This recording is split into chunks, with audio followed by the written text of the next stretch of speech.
That is the hardest part of that ring. For the hardest part of the ring. Hello, everybody. Welcome to the hardest part of the ring. Hello, Happy New Year and welcome to episode 167 of Hardest Part of the Ring, the podcast where four friends get together to celebrate the wonder of professional wrestling. This is the first episode of 2022 and the first episode of our 6th year. We've entered our 6th year. And to celebrate, I'm going to enter Sam. Not true. Hello, Sam. How are you? Sick. I think it's still 5, actually, thinking back about that. But that's fine. Let's say 6. 2017 was our first year. Yeah, it's on the T-shirt. Yep. Yeah, yeah. which I chucked out yesterday. Hannah said it. What? Oh my days! It's because I've worn it so much. She said it's now beginning to smell musty. Even when I've washed it, it smells musty. You know when you have a T-shirt that long and you wear it that but much. You should frame it. You should use it for decorating. I have been. It was covered in flecks of black paint from when I painted a fence. I'm offended by this, but please continue. What was I talking about? I'm just going to say 2022 minus 2017 equals 5. Oh yeah, 17, 18, 19, 20, 21, 22. That's 6 different years. Okay, we've only really been doing it 5 in the That maths, Sam, got us both into trouble on a quiz when we were trying to work out WrestleMania. I don't know what I'm doing doubling down on this. I don't know what I'm talking about. Sorry, Adam, continue. Don't worry. I honestly, I wrote it down before just to check because I have to be correct. And that's what I'm going to do in 2022. Everything I say will be correct on this podcast. Before we get on with it, I just wanted to say a quick thank you to the few people who got in touch. Well, didn't get in touch. They bought us a Ko-fi at the end of last year. We put a little shout out at the end of every pod saying if you like the podcast, then please head to ko-fi.com/HPOTR. And we had some people buy us some coffees and it was really very nice and generous. And that's going to go towards some of our hosting fees. So thank you so much. It means the world to me. And I'm sure to you guys as well. Yeah, no, just you, Sam. Just me. Yeah, it legitimately does, though. Like, to be doing something like a podcast of a hobby that you really are passionate about, and then people are like, yeah, we want to support you doing this. That's a great feeling. Yeah. I mean, I sort of smiled and was quite happy for an hour, but it means the world to Sam, which is why you should head to ko-fi.com/HPOTR if you want Sam to be happy for forever. The last podcast we did was the Christmas quiz, Sam's Christmas quiz. What a quiz it was. I loved it, guys. Can you tell? Have you calmed down since then? Yes. Okay, good. Oh, that was so much fun. This podcast is going to be the first of 2 Matches of 2021 episodes. We're going to discuss our favourite matches from 2021. And instead of doing what we did last year and splitting off into pairs, we're all going to do it together. But we're going to focus on a pair's favourite matches first, and then we're going to do another episode with the second pair. And the first pair, is this confusing? The first pair up for this episode is going to be Sam and Jon, and they're going to talk about their favourite matches from 2021 after this.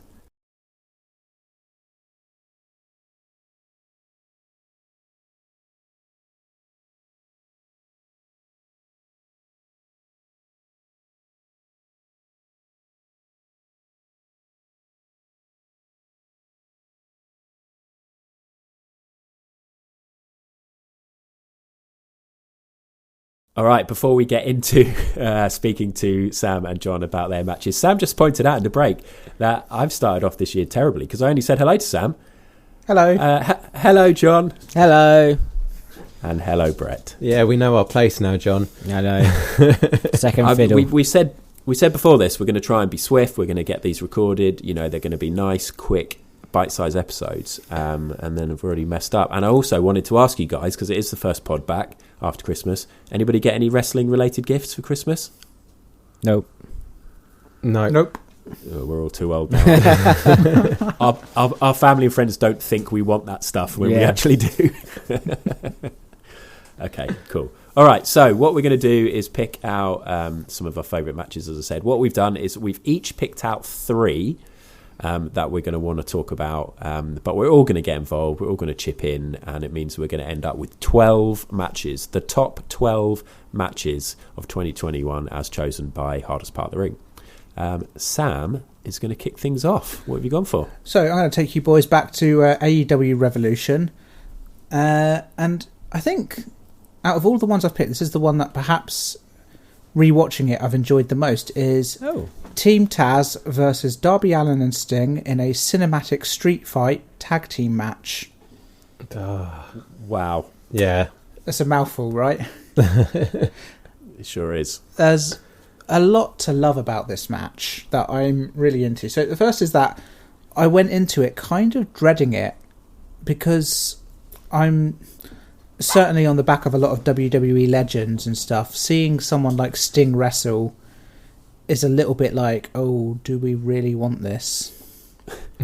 But they decided to go down the cinematic element, and it was pretty corny, but in its own way it really works. From the very get-go, they have that weird Fast and Furious opening with Ricky Starks and Brian Cage, but then they do the opening with Darby and Sting.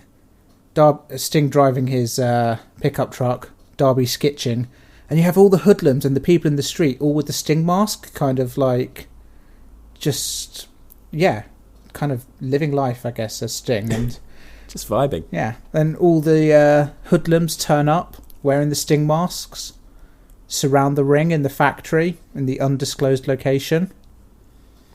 Yeah. And the match kicks off, and it's just, there's a vibe to it that I'm really into because it's got that weird grungy look to it all, with all the kind of Sting fans surrounding the ring, kind of lumberjack style, and Brian Cage is an absolute monster in this match as well for all of that.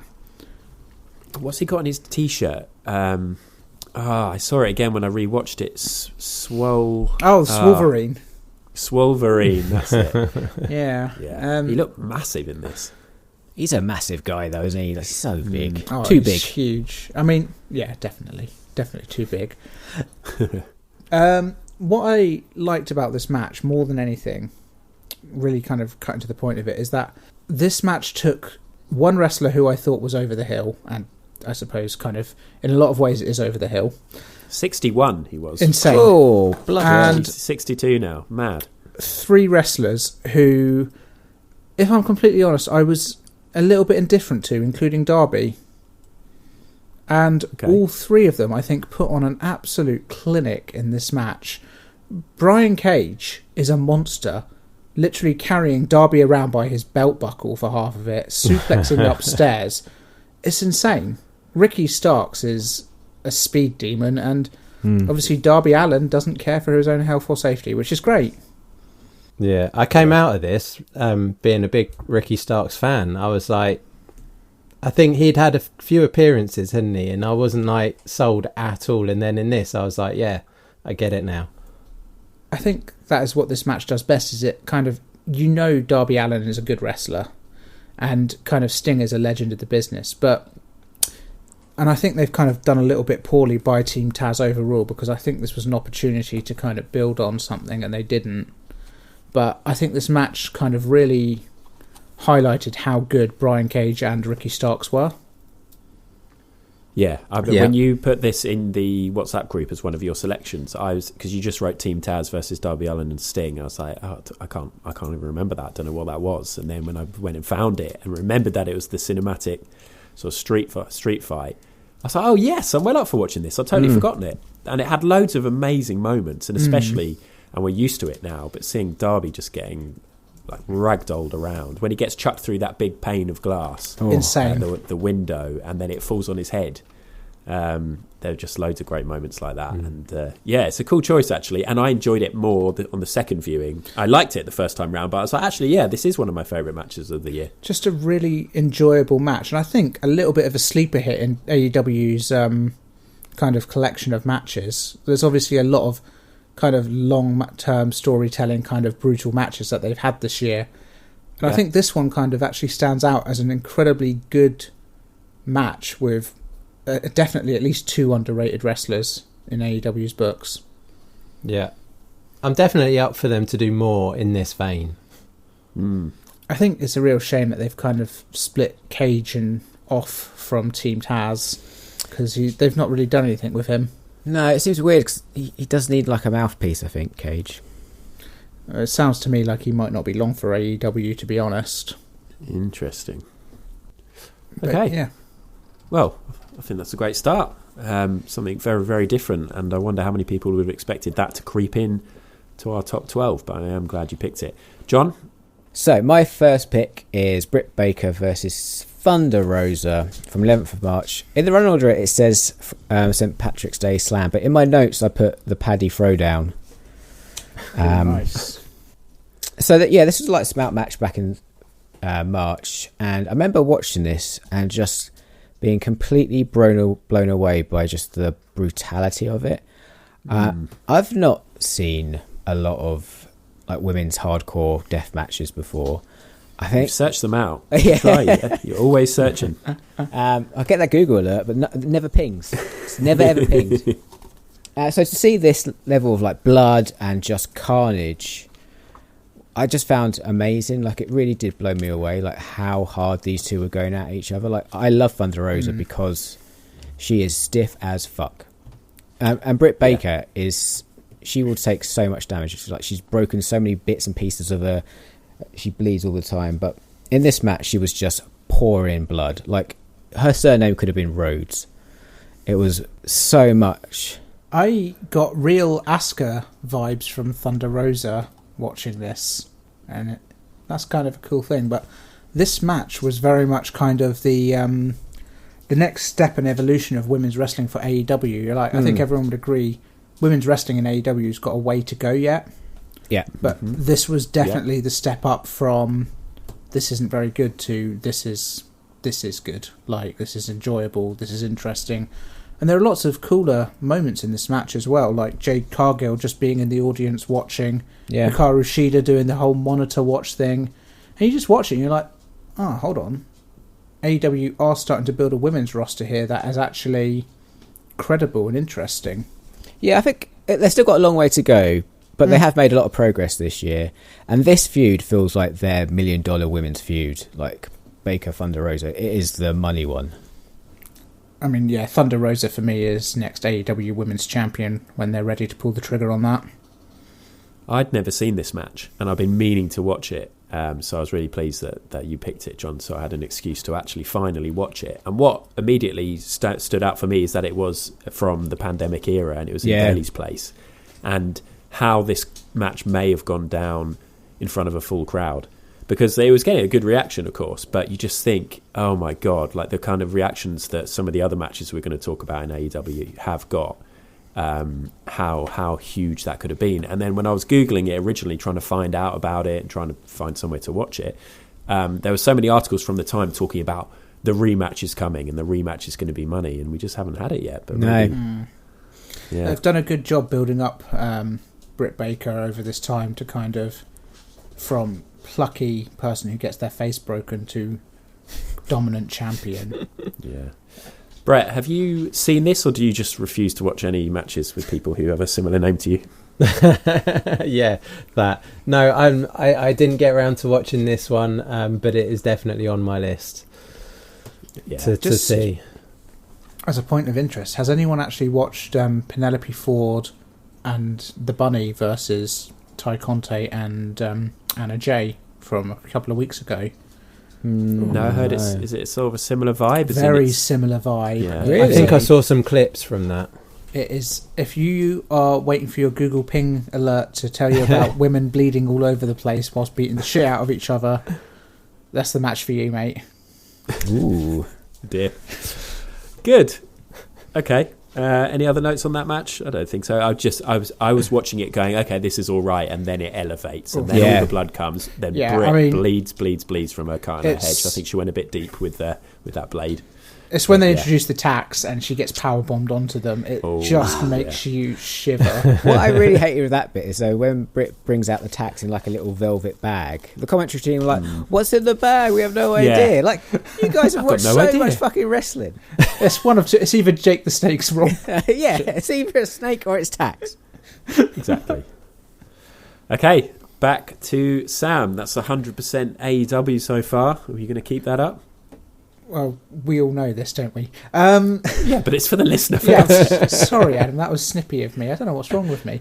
I'll just read out a list of your picks if you like. And you can just turn off your You know mic what, and your guys? Job computer. done. Double or Nothing, May 30th, AEW Championship. Kenny Omega versus Orange Cassidy versus Pac in a triple threat match. This match, for me, is the defining one of Kenny Omega's championship run, which I think a lot of people would have said was underwhelming, if I'm honest. Yeah. But hear me out here, because I think Kenny Omega's championship run was a really interesting one in the fact that it was kind of like he wrestled the whole thing as an insecure wrestler trying to prove he's the best in the world as opposed to being the best in the world. Oh, that's And- an interesting lens.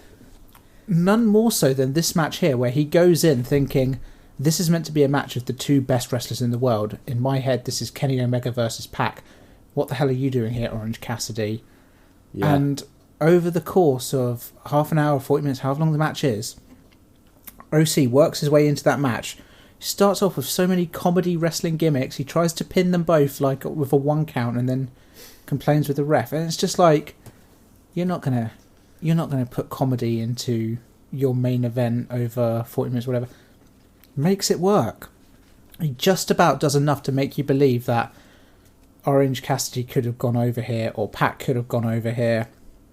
None more so than the very end when Pac locks in the brutalizer and Kenny Omega goes to break it up and he can't even break it up, the submission, and in the end he has to take out the ref.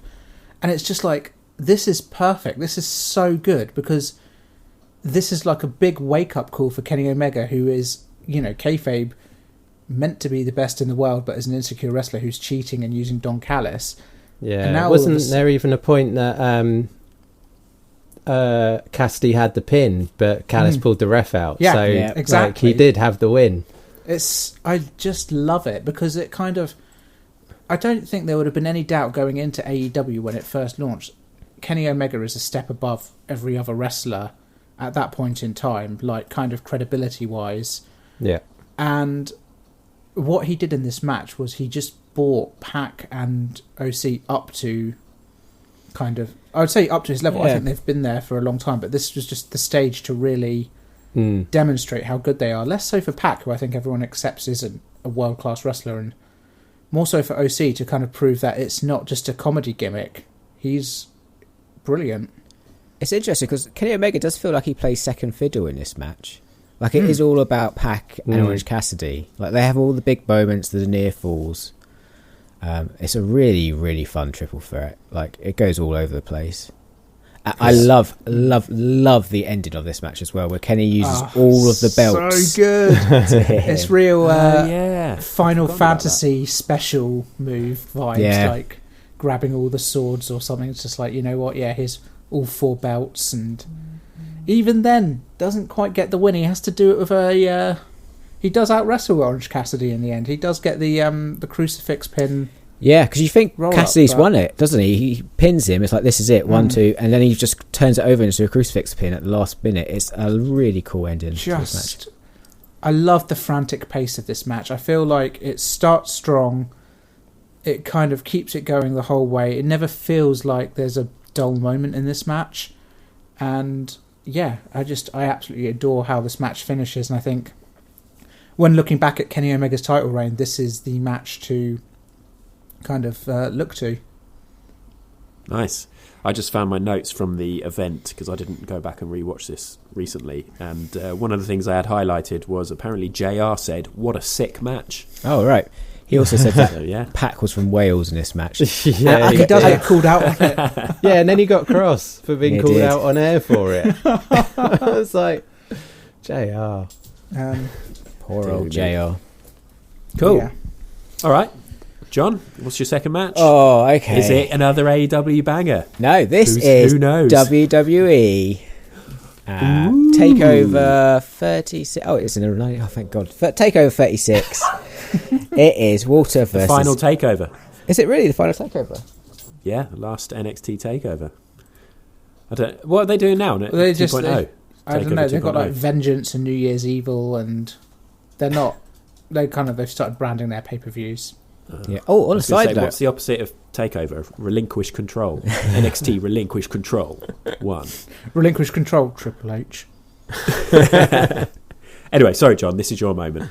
slight side note. I actually watched the War Games, the NXT War Games, the other day, just to see what it was like, and it was meh.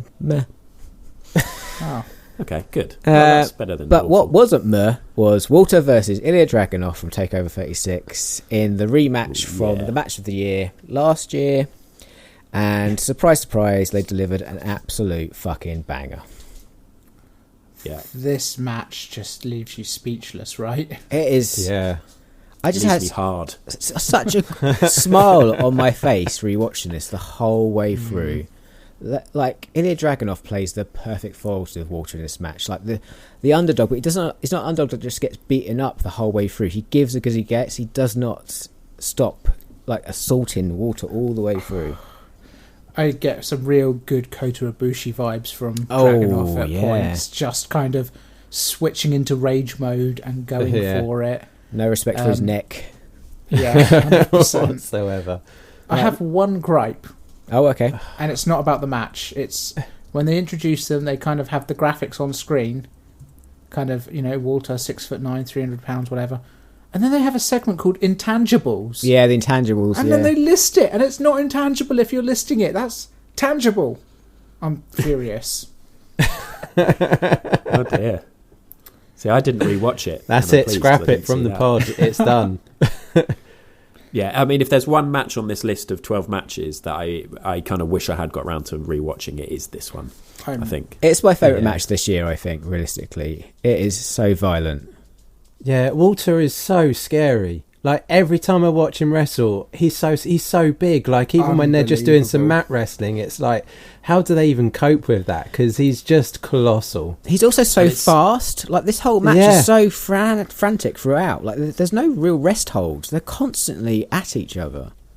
it's just so great that he's just been utilised so well in WWE, and the way he's just like going from strength to strength on that main roster now. So many great Walter matches this year. The trouble is, I don't think he would ever work on the main roster because he needs to win all the time. You can't have him dropping Walter out is to such The a Miz. final boss wrestler. Yeah. They would ruin him straight away. Yeah. I reckon he's going to turn up in the Royal Rumble this year and have a good showing. But man, like I know we already know this about Walter, but every single time he chops someone, it's like a rifle goes off. Oh, the Dragunov's chest at the end. I know we've seen like multiple photos of like indie wrestlers and seen it sort of live with their chest just complete welts. Yeah. But it just looks so painful. Dragunov's got that perfect pale skin like Finn Balor. They He take does. a chop perfectly well, and it just looks astonishing.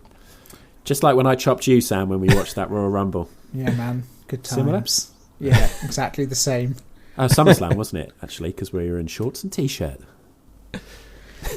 Anyway, one of the things I really like about this match is I feel like you could show it to any like long gone wrestler. If you went back in time and showed it to like Bruiser Brody, he would fucking love it. Like it's just so classic wrestling, but like with a modern twist with like just the pace of it and the sort of violence of it. It's just brilliant. So good. It gives me a real Dark Souls, Shadow of the Colossus vibe. Just really kind of every single hit feels like it means something. It's the story of the match, this David and Goliath kind of tale that they're telling, just perfect. Absolutely love this match. Ilya wins with like a sleeper as well. It's like he does, but it's not like which a kind is of, like Walter's finisher as well. It's not a small sleeper. It's not like a kind of a meandering slow one. He grabs him, he chokes him, he bridges, and Walter taps out instantly. It's just excellent. His reaction as well after the win is brilliant. Like Ilya's reaction, like he didn't know what was happening. He was really confused, and like, the crowd as well, because this was in America. Like most of the people in that crowd had probably didn't know who these guys were, but they were absolutely they went insane for it. It was such a great match. Yeah, I was going to ask, was this in front of the crowd? Because remember the first one was in an empty hall, wasn't it? This was in front of the crowd as well. That I loved the most about NXT was kind of this weird perspex caged off kind of screens that they put in place. It reminded me of sort of Mad Max Thunderdome with the screen. Exactly. And who doesn't want Mad Max in their wrestling? Yeah, I mean, if you like the Thunderdome, then WWE literally created one for you throughout the whole pandemic, John, but not quite the same vibe. It wasn't the same vibe. No Master Blaster. No RT entity. No. All right, back to Sam then for his final match. His final pick. Match, November. What was it? Is it a good one, I wonder? Final match, less than a month ago. AEW Winter is Coming Dynamite, December 15th. Bryan Danielson, the American Dragon, taking on champion Hangman Adam Page. Oof. Wow. Lengthy. But we haven't spoken about this, have we? Because this is the thing with AEW, like bringing all these massive matches on their weekly shows and things, so we don't get to talk about them. So this is exciting. What did you think, Sam? You hated it. Do you know what? I didn't hate it. No. I do have a it's in our match of the year, Jack, so hopefully. Yeah. So, I mean, this is one of my favourite matches of the year because, man, Hangman Adam Page is just an incredible wrestler, and Bryan Danielson is having the best kind of matches of his career that I've seen. Yeah. So far. Yeah, good save.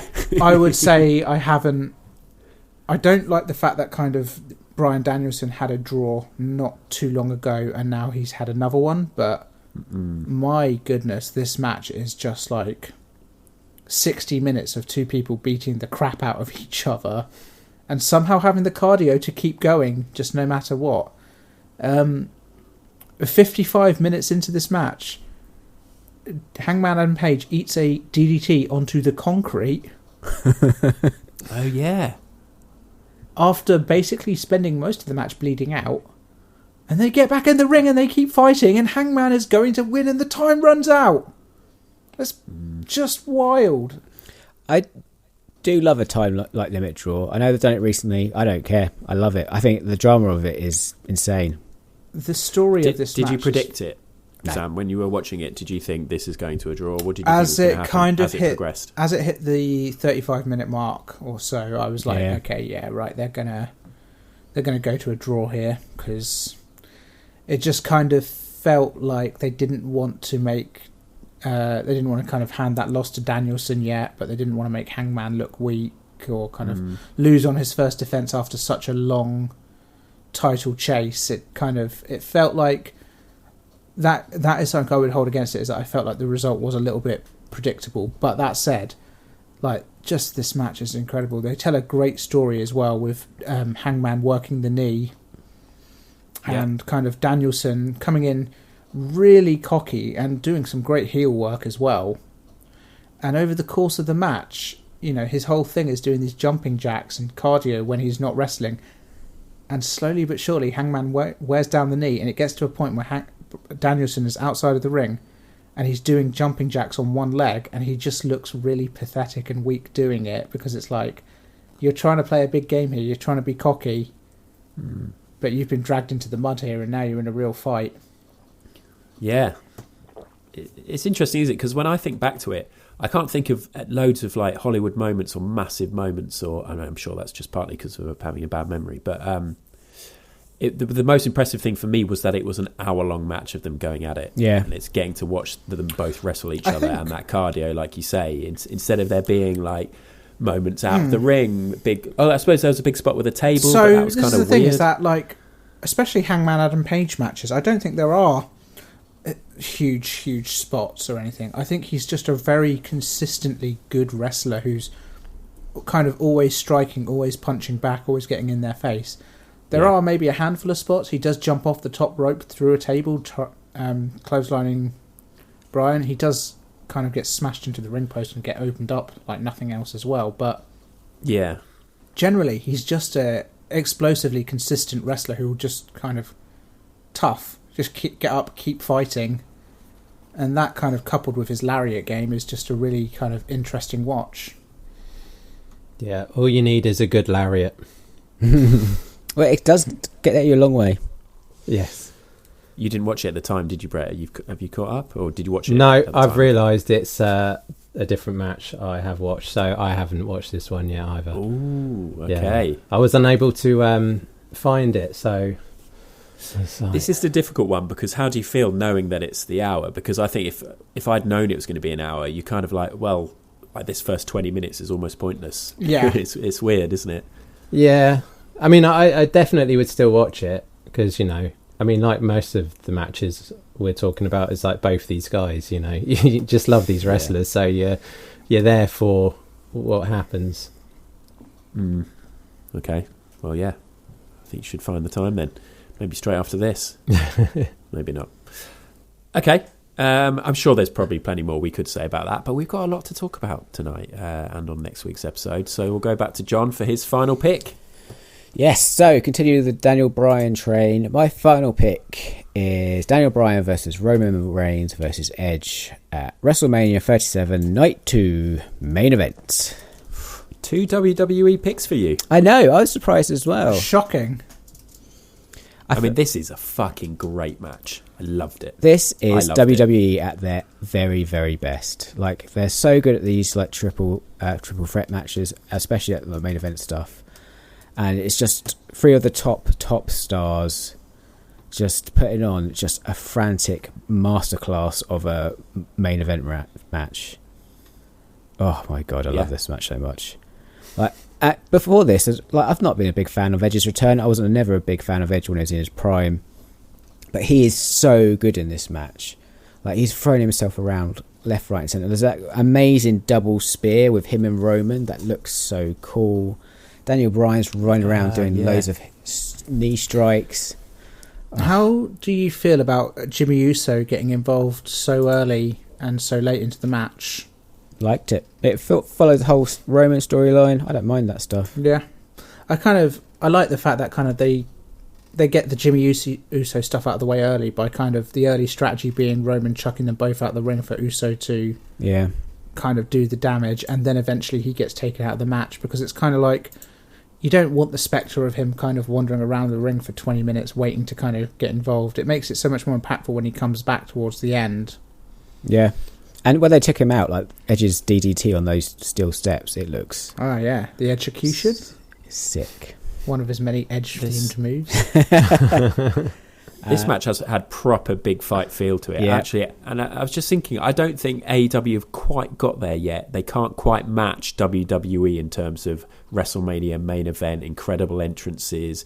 Roman made everyone wait, didn't he? And I don't think AEW have quite got that buzz, that big fight feel. I mean, they have, but you know what I mean? It was a real spectacle. Sure. At WrestleMania. This is very interesting, because I rewatched this yesterday, and I kind of feel like the rhythm of this match is a bit sporadic. Like, I've watched a lot of Bryan Daniels / Daniel Bryanson matches over the last 2 days or so, and the stuff he's doing at AEW is a much more constant pace. Like, there's no resting, there's always kind of going after your opponent, whereas this match is incredibly spot heavy. There's never a bigger chain than 2 moves in a row, and it's a lot of kind of big move, pose, big move, pose. And that's not necessarily a bad thing at all. Like, kind of, it helps take in the atmosphere and make it more impactful for what is your main event of WrestleMania. But also, I feel like kind of the match is at its best when it kind of hits a frenetic pace, when there is a lot of kind of wrestling going on. Like, for me, the best point in the match is when Edge and Daniel Bryan kind of lock in the dueling cross faces and then start fighting each other. They're throwing the headbutts against each other. And I sort of feel like I wish there was more of that, more kind of frantic energy and more kind of chasing, and less kind of Roman punches someone, shouts at the crowd, walks around, punches someone. Oh, I don't think it falls into that pattern of other Roman matches. I honestly think this is blockbuster. Like, this is easily the best thing WWE ever done. Well, ever done this year. I was going to say this year, sorry, but then I was thinking about the Bianca and Sasha match, and I got distracted. That was nearly a classic. Oh dear. But yeah, it's just one of those matches where you watch it and like, oh god, I love It makes you think of, reminds you of when you watched it as a kid. Like, it was that sort of match for me. Yeah. And they did a really good job. Like, in hindsight, it seems so obvious that Roman was going over, but I remember in the build, it wasn't that clear, because obviously Edge has won the Rumble. He's given the title away when he was injured. Could they put that back on him? Daniel Bryan had a lot of momentum coming into this. But obviously Roman won. Stacked them on top of each other, pinned them. It's such a strong ending, isn't it? With all of that. Incredible ending. Yeah. Yeah, it's really cool. I think kind of if I was a kid watching this match, it would really... It sounds like such a backhanded compliment. If I was a child, I would have loved this. No, I think kind of like it appeals to a younger audience, though, because it kind of... It makes its moves so much more impactful by kind of having a slower pace to what I would say AEW put out. I mean, you say that, but like when I was a kid watching WWE, like I loved Owen Hart and Coco Beware and like the Rockers and stuff, and they were quite quick. But would you not say that most kids liked Hulk Hogan and Ultimate Warrior over that? Like, generally? Yeah, even I if you guess don't so. prefer them, like, you know... I guess so. I guess so. I don't think there's anything to take away negatively from this match. I think it's a great match. No, I guess so. I was just thinking, like, the thing with Hulk Hogan and Warrior as well, though, is they were so colourful in their attire and everything, and Roman's, like, very, you know, black. Oh, I think Roman carries himself with a real air of authority with this kind of head of the table gimmick. I mean, you know, maybe kids of today are totally different, and they are.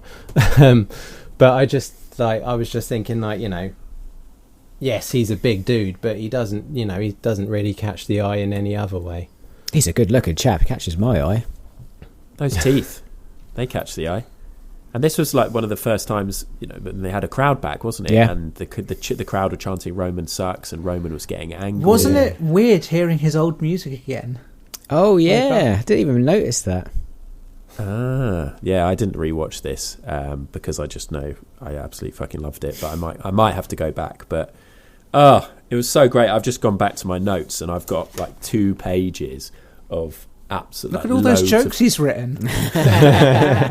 Loads of highlights of various different bits. Edge spear off the stairs, diving headbutt, spear mid-air collisions, yes locks with an Edge save, yes lock with a Roman save. It's so good. If you do go back and rewatch this, there was at one point when Edge is about to do the DDT to Jey Uso or Jimmy Uso, I can't remember who, on the stairs. And you can see on the floor something has been thrown off the desk, and to me it looks like a vial of urine, and I'm not quite sure what it was. I didn't have time to pause and go back, but I need someone to confirm, was there urine in a test tube on the floor during the main event of WrestleMania? What, Michael Cole caught short, do you reckon? Just, I can't leave my post, need to piss here. Could be. Yeah. Maybe they were... Typical Cole, who was that on is. comms? Was fucking... Graves and Cole, so...